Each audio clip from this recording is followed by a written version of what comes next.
이 한 시간 하나님의 은혜가 더 풍성하게 임하기를 예수님의 이름으로 축원해 드립니다. 저는 오늘 본문에 있는 말씀을 통해서 나를 향한 하나님의 소원, 그런 제목 가지고 말씀을 살펴보겠습니다. 작년에 이제 밭에서 일을 하는데 그 일을 도와주러 제가 시골에 갔습니다. 김간우 집사가 이제 간식 사온다고 빵을 사왔는데 소보루빵 그리고 이제 팥빵을 사왔어요. 일하다가 이제 간식으로 빵 하나 먹고 그리고 우유 하나 먹고, 근데 어머니가 그 남은 빵과 우유를 큰 스테인리스 그릇으로 그걸 덮어 놓으셨습니다. 한 2시간 일하고 이제 물 마시고 싶어서 다시 이제 거기에 갔더니 그 무거운 그 스테인리스 그릇이 확 널브러져 있고, 그리고는 그 빵을 쌌던 그 봉투가 흐트러져 있고 빵 2개가 없어진 겁니다. 그래서 제가 누가 훔쳐갔나? 되게 기분 나쁘잖아요. 혹시 지나가는 개가 입질했는가? 그래서 어머니한테 이거 누가 이랬죠? 그랬더니 까마귀가 그랬다는 거예요. 까마귀가. 야, 알고 보니까 전선에 앉아있던 까마귀가 그 빵을 어떻게 두는가 잘 보고 있다가 와서 부리로 그 스테인리스 무거운 그릇을 제키고 그리고 그 묶어놓은 걸 풀어가지고 거기서 빵 2개를 물고 간 겁니다. 캐나다의 맥길대 루이 드페브로라고 하는 박사님이 계신데 이분은요 75년간 새를 연구했대요. 근데 그 중에서 가장 IQ가 높은 새가 까마귀라 하는 겁니다. 미물로만 여겼던 까마귀도 자기 자신의 그 지혜를 통해서 만나게 점심을 먹은 것 아니겠습니까? 지혜가 있으면 어려움을 돌파하는 능력이 생겨나게 되는 겁니다. 최근에 많은 사람들이 이제 더 살기 어렵다고 하소연합니다. 많은 상공인들이 힘들어합니다. 그런데 그 가운데에서도 지혜를 내는 사람이 있는데요, 그 지혜 속에서 어려움을 타개하고 그리고 성공의 길로 이어지는 것을 소개하는 것을 보았습니다. YTN 사이언스 황금 나침반에 소개된 이야기인데요, 한 젊은이가 동네를 돌아다니면서 쓰레기통을 뒤집니다. 거기에 버려진 쓰레기 속에서 이런 것 저런 것을 주워다가 자기 아이디어를 거기에다 가미해서 작품을 만드는데 제가 봐도 참 멋있습니다. 그런데요, 제가 너무 놀란 것이 뭐냐면 이 청년이 한 해 동안 벌어들인 수입입니다. 10억 가까이 번다고 하는 거예요. 사람들 생각하기에 이제 끝났구나, 자포자기하고 어떤 사람은 노숙자의 길로 어떤 사람은 자살하기도 하는데, 가장 깊은 절망 속에서 그 속에서 지혜를 내니까 살아갈 수 있는 길이 열려지게 되더라는 겁니다. 세상은 하늘이 무너져도 솟아날 구멍이 있어지는 거예요. 그런데 내가 가지고 있는 지식, 내가 가지고 있는 지혜를 다 동원해도 해결할 수 없는 그런 절대적 절망에 빠질 때가 있습니다. 10억이 문제가 아니라 단돈 10원도 없을 때, 너무나 깊은 절망 속에 주저앉고 싶을 때, 불가항력적인 저항을 느낄 때, 저항적인 절망을 느낄 때, 여러분, 저는 이스라엘 백성들 출애굽할 때 가만히 생각해 봤습니다. 당장 출애굽하면서 먹을 것이 없어요. 광야에서 뭘 먹겠어요? 모래 파먹겠습니까? 공기 마시면서 살 수 있겠나요? 조상 아브라함에게 하나님께서 이 가나안 땅 전체를 너와 내 자손에게 주리라고 말씀하셨는데 그 꿈만 먹고 살 수 있나요? 사람은 삼시세끼를 먹어야 되는 겁니다. 그래야 삶이 이루어지는 거예요. 뿐만 아니라 광야는 낮에는 뜨겁고 밤에는 매우 춥습니다. 그러니 낮에는 햇빛을 가려줄 그늘이 있어야 되는 것이고, 밤에는 너무 추우니까 그 추운 추위를 녹여줄 뭔가 이불이라든가 따뜻한 게 뭔가 있어야 되는 거예요. 광야는 10도 정도 온도를 유지한다고 합니다. 또 어떤 곳은 영하 이하로 날씨가 아주 쌀쌀하게 된다고 하는 거예요. 그러니 거기서 어떻게 버티겠어요? 여러분, 이스라엘 백성들이 홍해를 바라보면서, 광야를 바라보면서 절대적인 절망 가운데 빠집니다. 모세가 아무리 탁월한 지도자라도 어떤 방법을 낼 수 있는 게 없어요. 아론도 마찬가지고 그 누구라도 마찬가지입니다. 사람의 지혜, 사람의 능력으로는 뭘 이룰 수 있는 것이 아무것도 없습니다.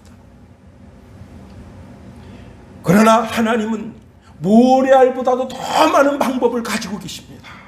시편 139편 18절 말씀해 보니까 내가 세려고 할지라도 그 수가 모래보다 많도소이다. 내가 깰 때에 여전히 주와 함께 있나이다. 여기 수라고 하는 것은 아라비아 숫자예요. 하나 둘 셋 넷. 하나님이 동원하시는 방법은 인간 상상 그 이상의 방법을 동원하신다 하는 겁니다. 하늘에서 만나를 내리십니다. 250만 명이 만나를 먹어 대는 거예요. 고기가 먹고 싶다니 메추라기를 내려주시는 거예요.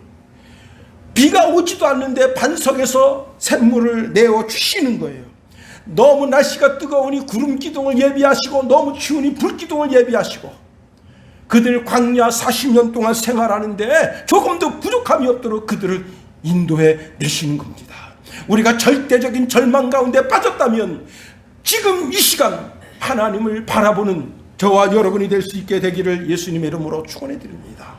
그런데 그 이스라엘 백성들을 그렇게 인도하시면서 정중앙에 성소를 주시고 그 성소 중심으로 신앙생활 하도록 하시는 거예요. 오늘 우리도 마찬가지입니다. 우리의 이 더럽혀진 영혼, 더럽혀진 양심 속에 그것을 깨끗하게 치유하시고 깨끗하게 하시면서 그 속에 하늘 지성소를 여기다가 주셨어.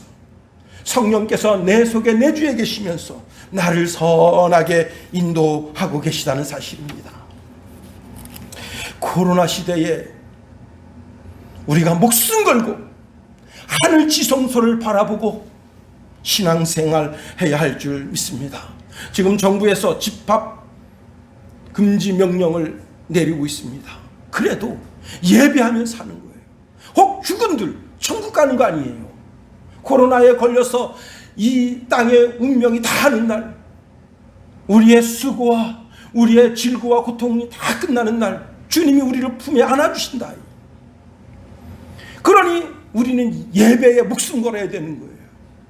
여러분, 우리 교회는 코로나가 걸린 그 이후로 한 번도 예배를 빼먹은 적이 없습니다.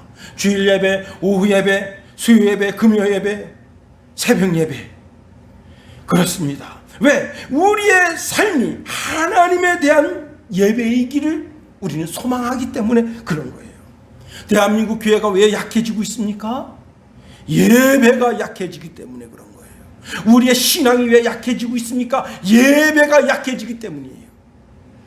여러분, 역사적으로 보면 하나님께 큰 복을 받은 사람들은 다 예배를 중요시 여겼어요. 다윗은 아침 저녁으로 예배를 드립니다. 역대상 16장에 보면 항상 아침 저녁으로 번제단 위에 여호와께 번제를 드리되 여호와의 율법에 기록하여 이스라엘에게 명령하신 대로 다 준행하게 하였다 했어요. 또 41절에 보니까 하나님께 감사하게 하였다 했어요. 42절 말씀에 보니까 하나님을 찬송하는데 찬송하고 악기로 크게 소리내서 하나님을 찬양했다 했습니다. 그리고 이들이 각기 이제 집으로 돌아갈 때 서로가 서로에게 축복 기도하면서 돌아갔다는 거예요. 히스기야도 역대하 31장 3절 말씀에 보면 아침 저녁으로 예배하고 안식일에 예배하고 초하룻날 예배했다는 거예요. 신약교회도 마찬가지입니다. 사도행전 2장 46절 47절 말씀해 보니까 날마다 마음을 같이하여 성전에 모이기를 힘썼다 했어요. 여러분, 그 영혼이, 그 삶이 부흥되는, 하나님께 가까이 나아가는 사람은 예배를 사모하는 사람이다. 솔로몬은 1000번제를 기본 산당에 올라가서 드립니다. 그때 하나님께서 내가 너에게 무엇을 해줄까? 여러분, 예배하다가 주의 음성 들었습니다. 예배하다가 하나님께 엄청난 복을 받았는데 그가 하나님께 지혜를 구했습니다. 하나님이 너무너무 기뻐하시면서 내가 아주 귀한 것을 구하는구나. 장수도 구하지 않고 부도 구하지 않고 원수를 멸하는 것도 구하지 않고 오직 송사를 듣고 분별하는 지혜를 구했으니 내가 너에게 부도 장수도 영광도 주리라. 그렇게 말씀하십니다. 여러분, 역사 속에서 솔로몬 왕처럼 평화를 누리고 지혜를 누리고 부귀와 영화를 누렸던 사람이 누가 있습니까? 오늘 이 예배를 드리다가 이 예배 속에 여러분이 신앙 고백하다가 하나님께서 내가 너한테 무엇을 줄까? 찬송 드리다가 찬송 가사 속에서 내가 너에게 무엇을 줄까? 오늘 이 말씀을 듣다가 야, 솔로몬이 하나님께 지혜를 구했구나. 지혜를 구하면 후히 주시고 넘치게 주시고 꾸짖지 아니하시는 하나님께서 주신다 하셨으니 나도 지혜를 구해야 되겠구나 하고 구함으로 말미암아 하나님께로부터 지혜를 받는 그런 역사가 있어지게 되기를 예수님의 이름으로 축원해 드립니다. 우리가 기도할 때 하나님께 가까이 나아가는 거예요. 그러면 하나님도 우리를 가까이 하십니다. 신명기 4장 7절에 보니까 우리 하나님 여호와께서 우리가 그에게 기도할 때마다 우리에게 가까이 하신 것 같이 그 신이 가까이함을 얻은 그 나라가 어디 있느냐 말씀하셨어요. 여러분, 예배하다가 내가 너한테 무엇을 줄까? 수지 맞는 날 아니에요? 오늘 이 한 날이 하나님께로부터 수지 맞는 날 되길 예수님의 이름으로 축원해 드립니다. 여러분, 저는 육신의 아버지가 돼서 아들이 아버지 뭐 좀 주세요. 그러면 저도 거절하지 못합니다. 하물며 하나님이시겠는가 하는 겁니다. 하나님은 내 생활 모든 삶의 주관자가 되시고 내가 무엇이 있어야 할 줄도 아시는데 그렇습니다. 자, 오늘 우리가 본문으로 가봅니다. 오늘 본문을 자세히 들여다보면요, 본문을 여는 키가 있어요. 여러분, 교회당에 들어올 때 교회당을 여는 키가 있죠. 그 키를 열어야 교회당 안에 들어올 수 있는 거예요. 집에 들어가려면 집 여는 키가 있습니다. 숫자를 꾹꾹꾹 누르고 샵을 눌러야 그 집에 들어갈 수 있는 거 아니에요.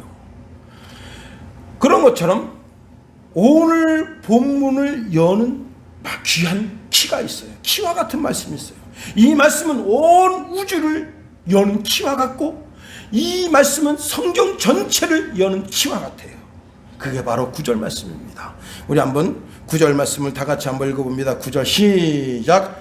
하나님이 우리를 세우심은 노하심에 이르게 하심이 아니요 오직 우리 주 예수 그리스도로 말미암아 구원을 받게 하심이라. 여기 상반절에 보니까 하나님이 우리를 세우심은 그랬습니다. 세우심이라고 하는 단어는 로마서 8장